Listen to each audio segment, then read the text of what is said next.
Hi, y'all. Sorry about that. Trying to figure this out. This one's new to me. Hello, hello. I am Mrs. Dancing Moon. Yay, welcome.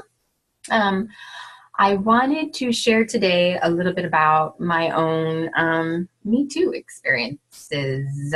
Um, Not because, because I'll kind of get to that later. Obviously, our Me Too experiences are very sensitive, and I'm already nervous and even in just saying that I'm going to do some sharing. But I think it's important. It's important for just to come out and say it. It's part of the work that I do, meaning as a transformational coach for women, I have committed myself to helping women in kind of a wide range of issues that they're experiencing, and particularly dealing with mothers. So because of my own personal experience with my Me Too, my hashtag Me Too experiences, I have a strong space in my heart for anyone else who has had anything happen to them. And so first off, one of my intentions in my sharing is to just allow others to try to find a safe space for their own healing. I know that this takes time. It can take years and years and years, and there's just constantly layers that are releasing and unfolding. And so I invite you to recognize that for yourself and to have compassion for yourself, that if you are ever triggered again, feeling hurt, find that you're acting or not acting as a trigger from, a past experience, just know that it takes a lot of time. Such experiences do such deep damage to us, and can really affect us in so many different ways that we may not even recognize. So again, I just really invite you to have a lot of self-compassion. And so first off, I can say that as a grade school child, as a 9-year-old, I can vividly remember being molested as a child, as a young girl, being in a familiar home with familiar people, and being touched and kissed and being shown male body parts, and asked to touch male body parts as a 9-year-old child. And this happened repeatedly. And as a 9-year-old, I honestly did not know any different. I mean, in today's day and age, we're talking to our kids, and our kids have a lot more information than, we used to 40, 30 years ago. So again, I did not know any better. I trusted this individual. I thought that what they were sharing with me and physically, visually, was all safe and was supposed to be happening. So I honestly never thought to confide in anybody and didn't think it was inappropriate. However, it did feel very awkward and very weird. But it was not until many years later that a cousin of mine shared a dream that she was having, and the reaction that a group of other cousins had, and how ooh that was. I was like, hey, well, guess what? This actually really did happen to me. And it was in that kind of like weird sharing moment that my slightly older cousin said, that should not be happening to you. And luckily she told her mother, and her mother called my mother, and, so unfolded the truth of coming out. And eventually I wasn't able to go to this place anymore, to go to this home that was supposedly a safe space for me. So that was just one. And by one, it was actually repeat, many, many, many times that this happened. So I'm saying that, calling that one experience, because that was with this one individual. There have been other circumstances. There have been other situations. There have been gawkings down the street. There have been weird fondlings. There have been other very not invited gestures and etc. by people. Again, another one by someone very close to me. And so the way that that has impacted me in my lifetime, in many different ways, I think one particular way that I can say is that I thought that I would find validation and that I would find friendships or likability in sharing my body. And, saying that out loud now, I'm feeling within my body right now, I'm feeling a little bit of shame come up for myself, that was even possible. But that is very true for me. And where am I with this right now? This is just not so easy. But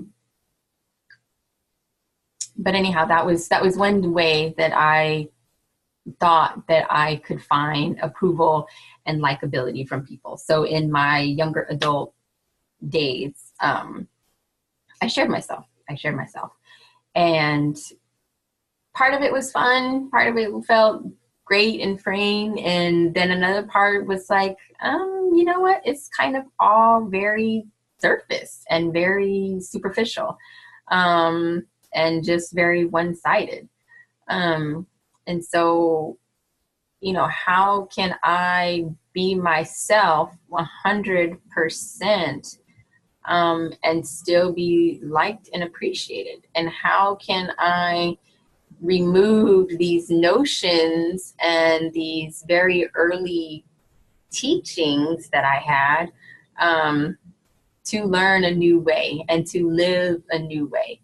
And it took a long time. It took a very long time. It took a lot of affirmations. It took a lot of prayer, and it still does. It has taken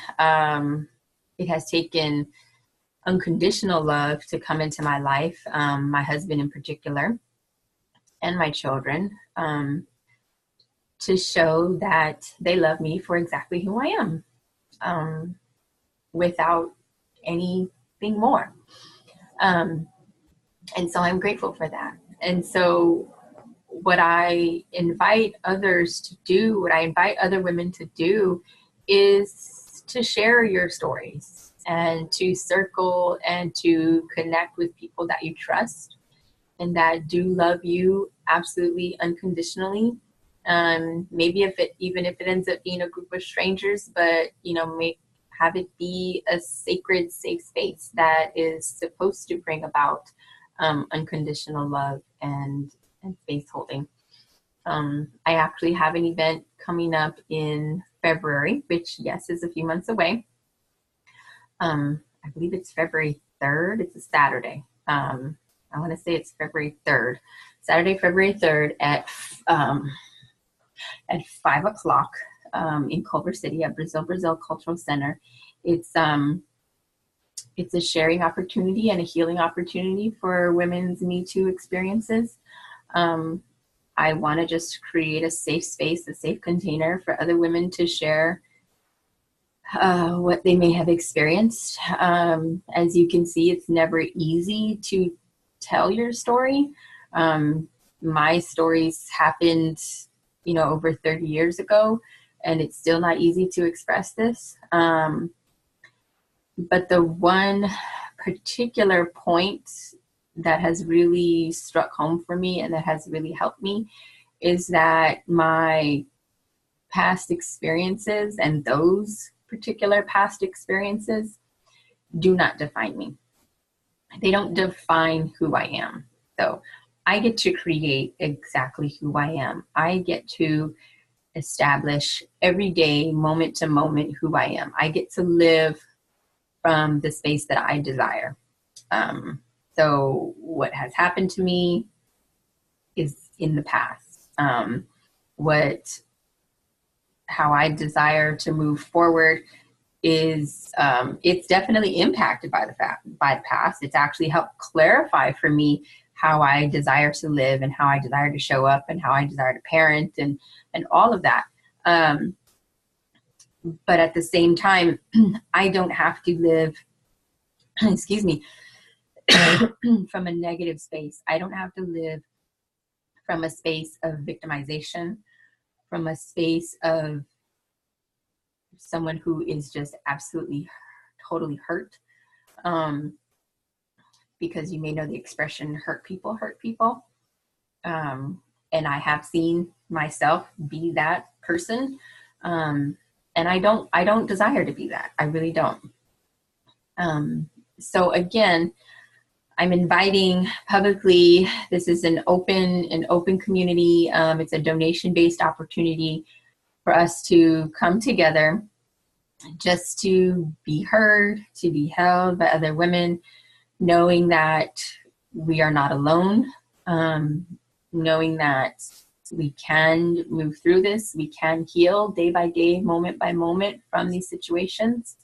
And then I would like to, if people are open to it, my desire is to move into a discussion of what can we do now from wherever we are in our lives to help ensure that we don't ever have any more of these experiences again,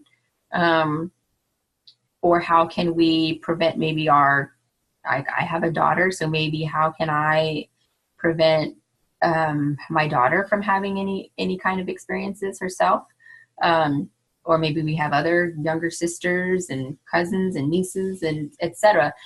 How can we be a voice or be an example or be a teacher or a guide for other young girls and young women in our lives, and again, as well as for ourselves going forward.